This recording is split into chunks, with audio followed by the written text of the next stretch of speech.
Hello and Assalamualaikum. Welcome back to my YouTube channel. I hope every one of you is doing great. I usually do make vlogs, लेकिन आज की video के thumbnail और title से आपको idea होगा कि it's an informative video. So for those who are new to my channel, my name is Adan Mehdi and currently I am in my final year at the Lahore School of Economics. इसलिए मैंने सोचा कि एक ऐसी video बना दूँ आप लोगों के लिए जिसमें आपके लिए कुछ ना कुछ थोड़ी बहुत हेल्प हो सके एप्लीकेशन प्रोसेस में. अभी भी आई थिंक कुछ डेज हैं हमारे पास before the application deadline arrives. So I think let's start the video. So like every year LSC अपना एप्लीकेशन फॉर्म जो है वो कोई जनवरी के स्टार्ट में ही लाइव कर देता है. एंड अनलाइक अदर यूनिवर्सिटीज़ तो आप उसमें बेहतर ये होता है कि आप पहले भी अप्लाई कर सकते हो क्योंकि तब किसी और यूनिवर्सिटी की ज़्यादातर एप्लीकेशन खुली नहीं होती. खैर तो 4 जनवरी से इस बार जो है वो एप्लीकेशंस लाइव थी और इसकी डेडलाइन अभी अप्रोच हो रही है 28 जून को. सो अगर हम पूरी एप्लीकेशन प्रोसेस की बात कर लें, we will go step by step. So this entire application process is a 12 step process. So इसको हम वन बाय वन डिस्कस कर लेते हैं and let's start with the first one. So the first step that you have to do is to create an online account at the Lahore School's website. वहाँ website पे जाएंगे, admission वाली window में जाएंगे, वहाँ पर आपको राइट साइड पर एक अकाउंट बनाने की ऑप्शन मिलेगी. वहाँ पे आप अपना अकाउंट बनाएंगे और फिर उसको जिस तरह वो इतना कोई डिफ़िकल्ट प्रोसेस नहीं, वहाँ पे आप अकाउंट बनाएंगे, आपको जो है आपकी लॉगिन डिटेल्स मिलेंगी. उसके बाद आप उसमें लॉगिन करेंगे तो वहाँ पर आपको कुछ अपनी प्रिलिमिनरी जो इन्फॉर्मेशन है वो प्रोवाइड करनी होती है. वो कोई बहुत ज़्यादा लंबी चौड़ी इन्फॉर्मेशन नहीं होती, उसमें बेसिक आपकी जो इन्फॉर्मेशन है वही देनी होती है. अगर मैं आपको पर्टिकुलरली बता दूँ कि उसके अंदर क्या होता है तो ज़्यादातर यही होता है कि आपने जो डिग्री में अपीयर होना है वो वाली आपने बतानी होती है. उसके बाद आपकी एकेडमिक जो बैकग्राउंड है, details, matric, O levels, A levels, F जो भी किया हुआ है उसके रिजल्ट्स और वो सारी चीज़ें जो हैं वो आपको मेंशन करनी होती हैं. वो इतनी ज़्यादा कोई हेक्टिक या difficult part of the application नहीं है. वंस आप ये अपना अकाउंट बना लोगे, उसको लॉगिन कर लोगे और वहाँ पर आप अपनी सारी ये वाली जो रिक्वायर्ड इन्फॉर्मेशन है ये दे दोगे, आपका स्टेप 1 जो है वो कंप्लीट हो जाएगा. अच्छा, सेकंड स्टेप क्या है? स्टेप 2 ये है कि अब आपने जब अपना ऑनलाइन पोर्टल पे अकाउंट बना लिया है, अब आपने एलएससी की वेबसाइट से ही अंडरग्रेड के लिए अगर आप अपेयर हो रहे हो तो जो एप्लीकेशन फॉर्म है उसको डाउनलोड कर लेना है और उसको जो है वो प्रिंट करवा लेना है. यहाँ पे अभी आप शायद थोड़े से सरप्राइज हो जाओ कि अभी भी स्टिल यहाँ पर पेपर और हार्ड कॉपी यूज़ हो रही है. बट हाँ कि एलएससी में यही होता है अभी भी, बल्कि 3 to 4 ईयर्स अगो ये जो ऑनलाइन पोर्टल वाला है ये भी कोई सिस्टम नहीं था, कम्प्लीटली मैनुअल होता था सब कुछ. बट अभी इन्होंने ये थोड़ा बहुत हाइब्रिड कर दिया है एंड वी आर थिंकिंग या वी आर लाइक विशिंग या होपिंग कि कुछ सालों में ये एंटायरली जो है वो ऑटोमेटिक या ऑनलाइन प्रोसेस हो जाएगा.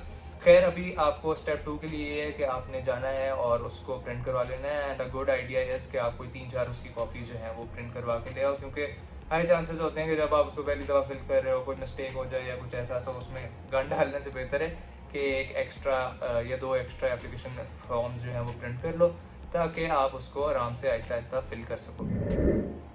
उसके बाद अगर हम स्टेप 3 की बात करें तो उसमें स्टेप 3 ये है कि आप जो शुरू में आपके 4 पेजेस हैं जो एप्लीकेशन के, वो जब आप एक दफ़ा फिल कर लोगे उसमें भी ज़्यादातर वो इन्फॉर्मेशन होगी जो आपने अपने ऑनलाइन पोर्टल पर दी होगी. कुछ ज़्यादा डिफ़िकल्ट इन्फॉर्मेशन होगी नहीं, एकेडमिक इन्फॉर्मेशन होगी, बायोग्राफिक इन्फॉर्मेशन होगी, वो बहुत ज़्यादा कोई इतनी मुश्किल नहीं होगी. जब आप वो फिल कर लोगे फिर आपको 2 लेटर्स ऑफ रिकमेंडेशन प्रोवाइड करने होते हैं.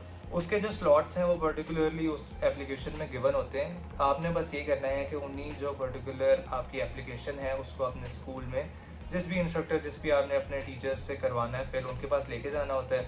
वो कुछ होते हैं क्वेश्चंस वो टीचर्स ने खुद ही रिस्पॉन्ड करने होते हैं और उसमें इंपॉर्टेंट एक चीज़ ये होती है कि उसको थोड़ा ऑफिशियल बनाने के लिए उसमें जो आपका स्कूल या कॉलेज जो भी होगा उसकी जो स्टैम्प है वो चाहिए होती है. तो उसमें वो जब स्टैम्प लग जाती है वो थोड़ा सा ऑफिशियल चीज़ हो जाती है. तो अच्छा आइडिया ये है कि आप 2 रिकमेंडेशन लेटर्स जो हैं वो 2 डिफरेंट टीचर्स से फिल करवा लो.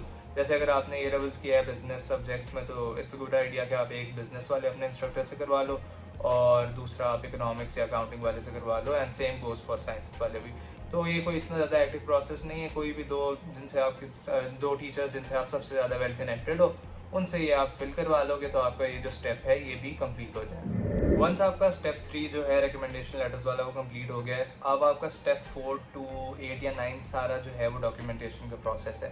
ये सबसे क्रिटिकल प्रोसेस होता है। आपके पास जितने भी डिफरेंट आपके पास LSE ने डॉक्यूमेंट चेकलिस्ट दी हुई है, मेक श्योर कि आप वो सारे डॉक्यूमेंट्स जो हो वो अटैच करो अपनी एप्लीकेशन के साथ। अगर हम उनको वन बाय वन डिस्कस कर लें तो सबसे पहले तो आपका बेसिक CNIC आपका चाहिए होगा, उसके बाद आपके फादर का CNIC चाहिए होगा, उसके बाद आपके पास एक वन पासपोर्ट साइज़ तस्वीर रिसेंट जो है वही ज़्यादा बेहतर होता है कि रिसेंट कोई तस्वीर है, अगर नहीं है वो आप खिंचवा लो, वो इतना कोई लंबा प्रोसेस नहीं है, वो अटैच करनी होती है आपने एप्लीकेशन में।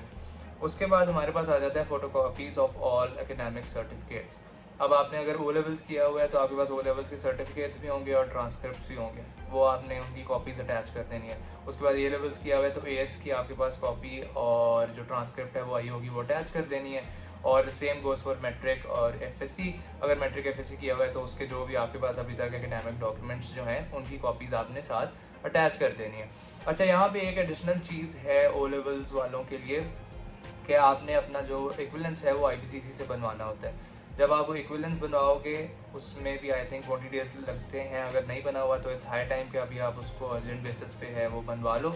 उसको बनवा के आपने जो यूनिवर्सिटी की एप्लीकेशन है उसमें उसकी कॉपी अटैच करनी होती है। उसके बाद एक एडिशनल चीज़ ये है कि वैसे तो आप लोगों को पता होगा कि LSE का अपना ही एडमिशन टेस्ट जो है वो कंडक्ट होता है, but at the same time वो SAT को भी एक्सेप्ट करते हैं। सो दोज ऑफ यू जिन्होंने अभी SAT में अपेयर हो गए हैं ऑलरेडी और उनका रिजल्ट आया हुआ है, तो आपको ये करना है कि आपको अपना SAT का रिजल्ट भी है जो वो साथ कॉपी करके उसकी एक कॉपी जो है वो भी अटैच करनी है।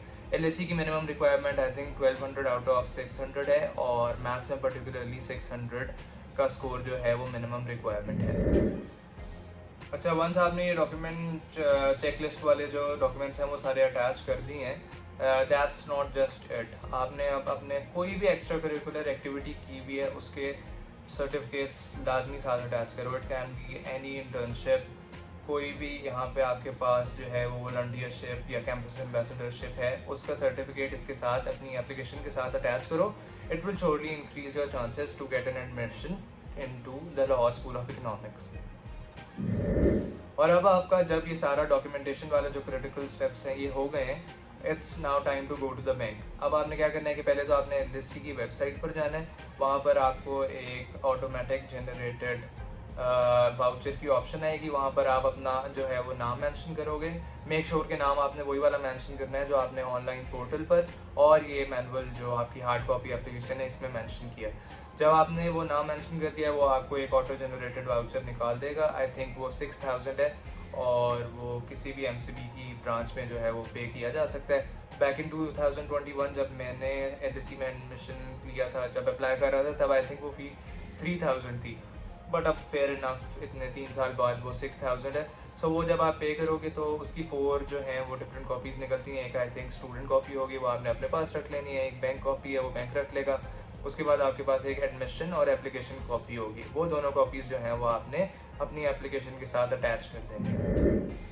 वंस आपकी ये सारे स्टेप्स जो हैं वो कंप्लीट हो गए हैं, अब आपके लास्ट स्टेप ये है कि आपने सब उन डॉक्यूमेंट्स को जो है वो अच्छे से असेंबल करना है। उसके बाद आपने अपने नियरेस्ट कैरियर के पास जाना है, वो आप TCS से करो, लेपर्ड से करो, वट एवर यू वांट। वहाँ पे ये वाला जो LSE का एड्रेस आ रहा है इस पे आपने उसको जो है वो पोस्ट कर देना है। So this is how you will complete your application process for the law school of economics. कोई बहुत ज़्यादा लंबा चौड़ा प्रोसेस नहीं है, but that doesn't even means के आप लास्ट डे का वेट करो, फिर भी आपको कोई 1 to 2 डेज इसमें लग ही जाने हैं। So it's a good idea कि आप अभी इस पे जो है वो प्रेपरेशन इसकी स्टार्ट करो और जितना जल्दी हो सकता है LSE में आप जो हो इसको पोस्ट कर दो। जो अभी गिवन एड्रेस है उस पर आप जब इसको पोस्ट करोगे उसके कोई 3 to 4 वर्किंग डेज में, 5 डेज भी हो सकते हैं, कोई फिक्स नहीं है, 3 to 4 आपको जो है वो एक कंफर्मेशन की ईमेल आ जाएगी और आपका जो एंट्रेंस टेस्ट है उसकी डिटेल्स आ जाएंगी। सो आई थिंक आज वाली जो वीडियो है ये आपके लिए काफ़ी हेल्पफुल होगी, बट स्टिल अगर कोई एम्बिग्विटी है, कोई प्रॉब्लम है, आई एम जस्ट एन ईमेल और अ मैसेज अवे। मेरा ईमेल और जो मेरा इंस्टाग्राम अकाउंट है वो दोनों मैं डिस्क्रिप्शन में ऐड कर दूंगा। So if there is any problem I am just a message away. I hope आपको इस वीडियो से कुछ ना कुछ हेल्प मिली होगी। अगर थोड़ी सी भी हेल्प मिली है तो please don't forget to subscribe to my channel and press the bell icon as well, क्योंकि this will not be the last video of this series. मैं LSE के फ़ी स्ट्रक्चर पर, स्कॉलरशिप्स, अकोमोडेशन का क्या करना है, उसके बाद हमारे एंट्रेंस टेस्ट हैं, फिर इंटरव्यूज़ हैं, सब पर जो है वो एक डिटेल्ड वीडियोस की सीरीज़ जो है वो बनाऊंगा। So please press to the bell icon ताकि जब भी कोई नई वीडियो आए आपको साथ ही नोटिफिकेशन आ जाए। I think that's pretty much it for today's video. अपना और अपनों का ख्याल रखें। आपसे मुलाकात होगी नेक्स्ट वीडियो में। अल्लाह हाफिज़।